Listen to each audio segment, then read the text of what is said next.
Ezequiel capítulo 47, leo para ustedes el versículo 1.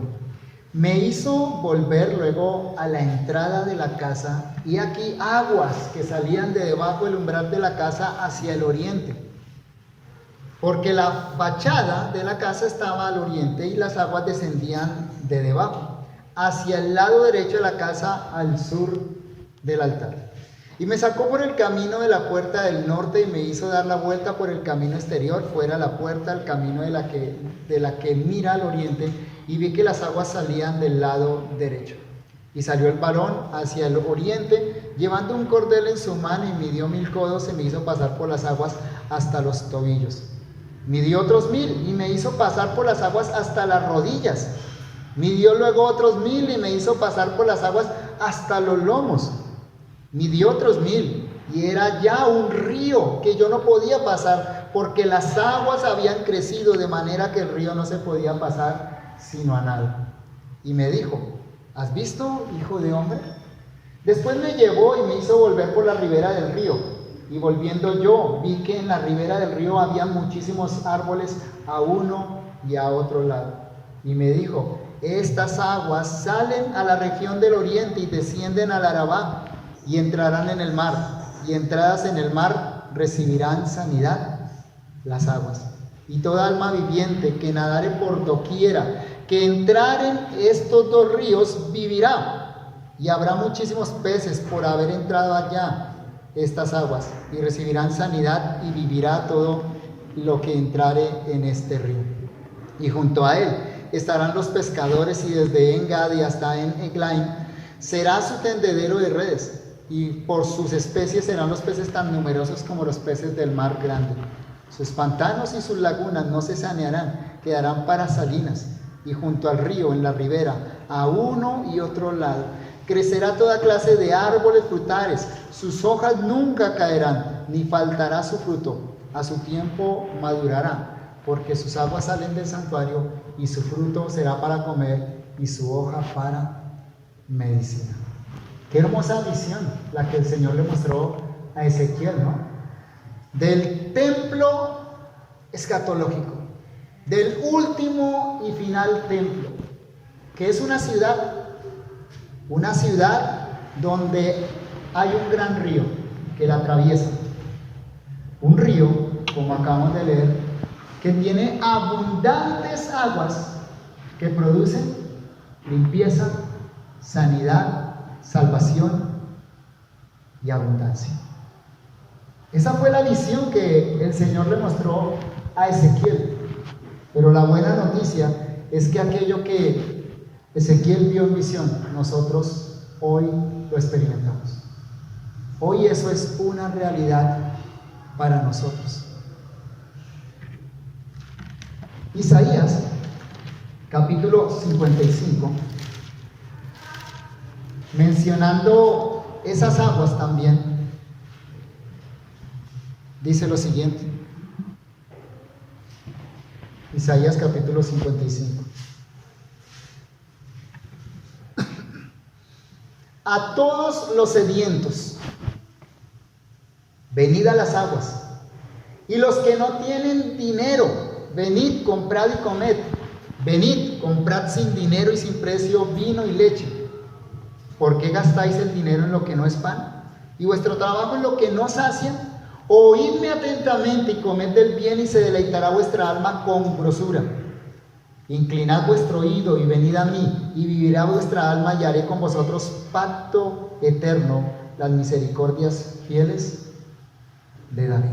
¿Escucharon ustedes la invitación que hace el profeta Isaías? Mencionando esas mismas aguas que vio Ezequiel en visión. Isaías hace una invitación a venir y tomar de estas aguas y recibir una saciedad total y completa. La pregunta es reflexiva. La pregunta es profunda. Me refiero a la pregunta del versículo 2. ¿Por qué gastáis el dinero en lo que no es pan, y vuestro trabajo en lo que no sacia? ¿No es la experiencia constante del ser humano? Sed que no se sacia. escasez que nunca se acaba, pecado que mancha y no se erradica. Pero ante esa tragedia que experimenta el ser humano, la invitación del profeta es venir. Venir y tomar de esas aguas que producen sanidad, de esas aguas que limpian, de esas aguas que realmente satisfacen.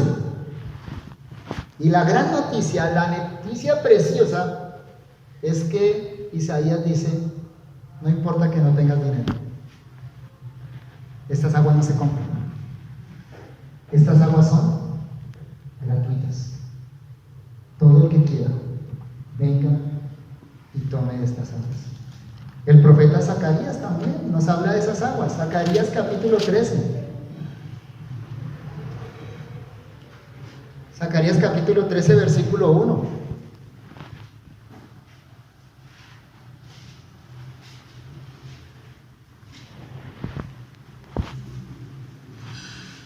Dice esto el profeta: en aquel tiempo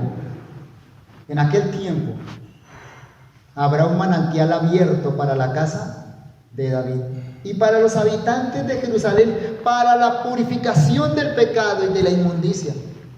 Y en aquel día, dice Jehová de los ejércitos, quitaré de la tierra los nombres de las imágenes y nunca más serán recordados. Y también haré cortar de la tierra a los profetas y al espíritu de inmundicia. Esas aguas no solo sacian, esas aguas no solo son gratuitas, esas aguas no solo son abundantes y están a disposición de todo aquel que quiera. Esas aguas, dice el profeta Zacarías, también purifican del pecado y de la inmundicia. No importa cuántos pecados sean, estas aguas son más abundantes. Ezequiel fue metiéndose en esas aguas que parecían un pequeño riachuelo, pero finalmente se vio inundado por esas aguas. Mis queridos hermanos y amigos, así es la gracia del perdón que Dios ofrece en Cristo Jesús. El apóstol Juan nos dice en Apocalipsis capítulo 1,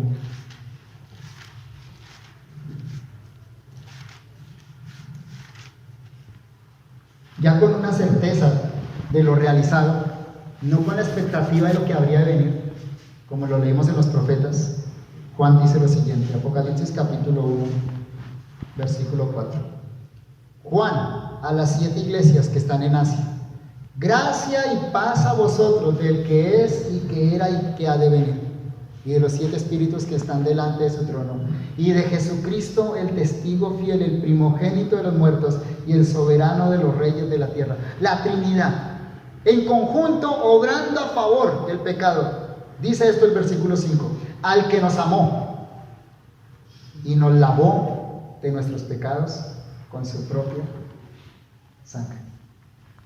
Ya no es una visión, ya no es algo que se prevé para el futuro, como en el caso de Isaías, como en el caso de Ezequiel o en el caso de Zacarías. Es algo que ya sucedió. Nos amó, nos lavó, tiempo pasado, algo realizado. Pero ¿sabe cuál es ese manantial en el que nos lavamos del pecado? ¿Sabe cuál es ese manantial abundante, gratuito para el pecador, que limpia y sacia? Es la sangre de nuestro Señor Jesucristo.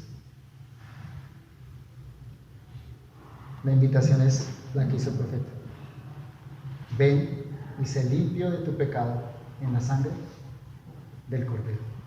Y eso precisamente es lo que nosotros recordamos cada domingo frente a estos elementos. El jugo de uva que nos recuerda esa preciosa sangre, ese abundante manantial que limpia todo pecado, y ese pan que nos recuerda el cuerpo de nuestro Salvador, entregado, castigado por causa de nuestros pecados. Esta cena es gratuita porque nos recuerda el perdón de los pecados que es gratuito en nuestro Señor Jesucristo.